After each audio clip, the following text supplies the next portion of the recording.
এই মুহূর্তে বাংলাদেশের মেন বড় ব্রেকিং নিউজ। আপনারা জানেন বাংলাদেশের এক ইতিহাসই ঘটিয়ে দিলেন বাংলাদেশের পিতার নাম পাল্টে দিলেন।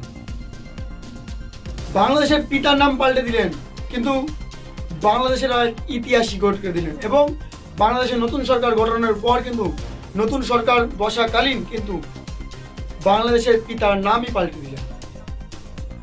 অবাক হয়ে যাচ্ছেন, আমিও শুনে অবাক হয়ে গিয়েছিলাম।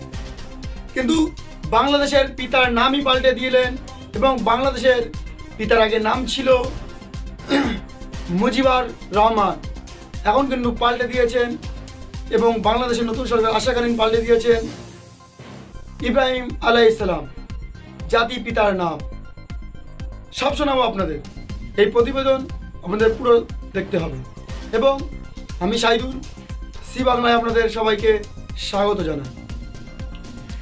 বাংলাদেশে নতুন সরকার গঠন হলো এবং বাংলাদেশের নতুন সরকার গঠন হওয়ার পর কিন্তু বাংলাদেশ তাক লাগিয়ে দিয়েছে। বাংলাদেশের পিতার নামই পাল্টে দিয়েছে। বাংলাদেশের পিতার নাম পাল্টে দিল। বাংলাদেশের আগে পিতার নাম গুগলে সার্চ করলে আসতো শেখ মুজিবুর রহমান, এখন কিন্তু সেটা আসবে না। শেখ হাসিনার পিতা মুজিবুর রহমান আসতো নামটা গুগলে সার্চ করলে, এখন কিন্তু সেই পিতার নাম পাল্টে ইব্রাহিম আলাইহিস সালামের নাম আসলেন, জাতি পিতার নাম। তিনি একটা নবী ছিলেন এবং জাতি পিতার নাম হচ্ছে ইব্রাহিম আলাইহিস সালাম। সেই নামের ব্যানার কিন্তু এখন ঝুলছে বাংলাদেশে। এবং মুজিবুর রহমানের নাম কিন্তু মুছে দিলেন, কিন্তু জাতির পিতার নাম ইব্রাহিম আলাইহিস সালামের নাম ঝুলছে এখন বাংলাদেশে। যার নেই কোনো ফটো, যার নেই কোনো ছবি, তাকে শুধু চেনা যায় একমাত্র নাম নিয়ে। সেই ভিডিও আপনাদের দেখাবো, সে বাংলাদেশের ভিডিও আপনাদের দেখাবো, আপনারা দেখুন, তারপর বিস্তারিত বলুন।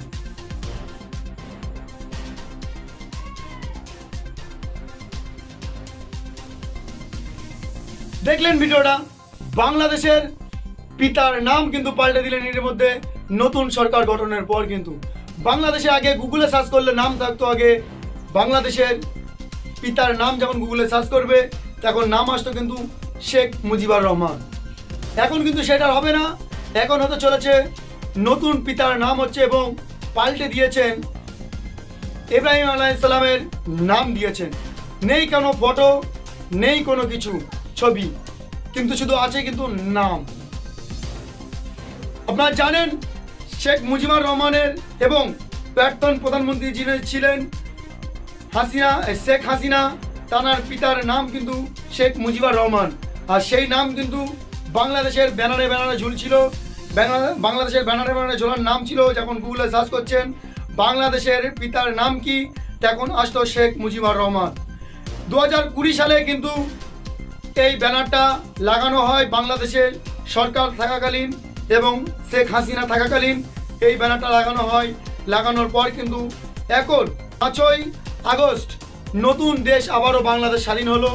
স্বাধীন হওয়ার পর কিন্তু এখন কিন্তু যা পিতার নাম পাল্টে দিয়েছেন, পাল্টানোর পর এখন নাম হয়েছে বাংলাদেশের জাতীয় পিতার নাম লিখলে এখন আসবে কিন্তু ইব্রাহিম আলাইহিস সালাম। তিনি মুসলিম জাতির কিন্তু পিতা। ইব্রাহিম আলাইহিস সালামের নাম কিন্তু এখন বাংলাদেশের সেই ব্যানারে ঝুলবে। তাহলে এই অনেক রাজনীতি করতেন বাংলাদেশের হাসিনা সরকার থাকাকালীন, কিন্তু বাংলাদেশের যুবকদের এক এক করে মেরে দিয়েছে, অনেক যুবকদের হত্যা করেছে এই হাসিনা সরকার। তার পরিপ্রেক্ষিতে কিন্তু একাধিকবার কিন্তু প্রশ্ন তুলেছিল বাংলাদেশের আলেমরা। যখন প্রশ্ন করা হয়, বিরোধিতা করা হয়, তারপরে কিন্তু বাংলাদেশের আলেমদের কাউকে জেলে দেওয়া হয়, কাউকে বিদেশে পাঠানো হয়, দেশ ছাড়া করে। তারপরে কিন্তু ছাত্র যুবকদের আন্দোলন এবং কোনো কোটা, চাকরি কোটা নিয়ে আন্দোলন হয়। বাংলাদেশে মেন ভূমিকা ছিল, মেন ভূমিকা থাকাকালীন কিন্তু বাংলাদেশের ভূমিকা যথাযথ করে পালন করতে পারেনি বাংলাদেশ সরকার। এবং প্রধানমন্ত্রী ছিলেন শেখ হাসিনা, তিনি কিন্তু বাংলাদেশের ছাত্রদের কিন্তু গুলি করে হত্যা করেছেন।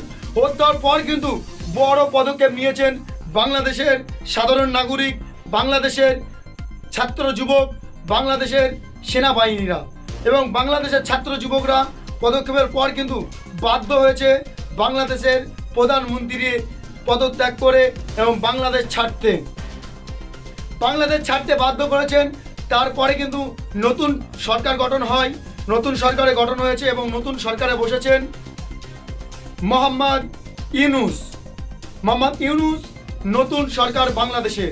এবং এই সরকার শপথ গ্রহণের পর কিন্তু বার্তা দিয়েছেন জনগণের কাছে, জনগণের পরিপূর্ণ সেবা করব এবং যারা হিন্দুরা আছে তাদেরকে যথাযথ মনে দেখব। কিন্তু একটা জিনিস ছড়াচ্ছে বাংলাদেশে খুব, যে হিন্দুদের নাকি মেরে দিচ্ছে, হিন্দুদের নাকি তেড়িয়ে দিচ্ছে, হিন্দুদের নাকি মন্দির ঘর ভেঙে দিচ্ছে, এমনটাই কিন্তু বিস্ফোরক মন্তব্য করছেন এবং নিউজ করছেন ভারতের কিছু মিডিয়ারা। তাই নিয়ে বাংলাদেশের যিনি হিন্দু নেতা আছেন তিনি বলছেন বাংলাদেশের রিপাবলিক বাংলা, এই ভারতের রিপাবলিক বাংলা, তিনি কিন্তু বিভ্রান্ত ছড়াচ্ছে, এমনটা কিছু হচ্ছে না, কিন্তু মুসলিমরা হিন্দুদের যথাযথ মনে রক্ষা করছে। বাংলাদেশ সরকার যখন হাসিনা সরকার থাকাকালীন হিন্দুদের উপর অনেক অত্যাচার হয়েছিল বটে, তা সত্ত্বেও কিন্তু বাংলাদেশ থেকে হাসিনা সরকার চলে গিয়েছে রিজাইন দিয়ে, তারপর কিন্তু পুরো বাংলাদেশ শান্ত এবং উত্তপ্ত ছিল। বাংলাদেশের হাসিনা সরকারে যা ছিল সব কিন্তু ভেঙে চুড়ে কুড়িয়ে দিল, হাসিনার বাড়ি লুট করলো। তারপরে কিন্তু বাংলাদেশের নতুন সরকার গঠন হতে চলল। এই নিয়ে কিন্তু বিভ্রান্ত ছড়াচ্ছে আমাদের ভারতের কিছু সোশ্যাল মিডিয়া এবং বিস্ফোরক মন্তব্য করছেন। এবং আমাদের রাজ্যের বিরোধী নেতা শুভেন্দু অধিকারী বলছেন বাংলাদেশ থেকে যত হিন্দুরা আছে তাদেরকে আমরা আনবো ভারতে এবং কথা বলবো, ভারতে এনে তাদেরকে বাসস্থান দেবো। উস্কানিমূলক কথাবার্তা আমাদের ভারতবর্ষে রাজনীতি চলছে। এই প্রতিবেদন শেষ অবধি।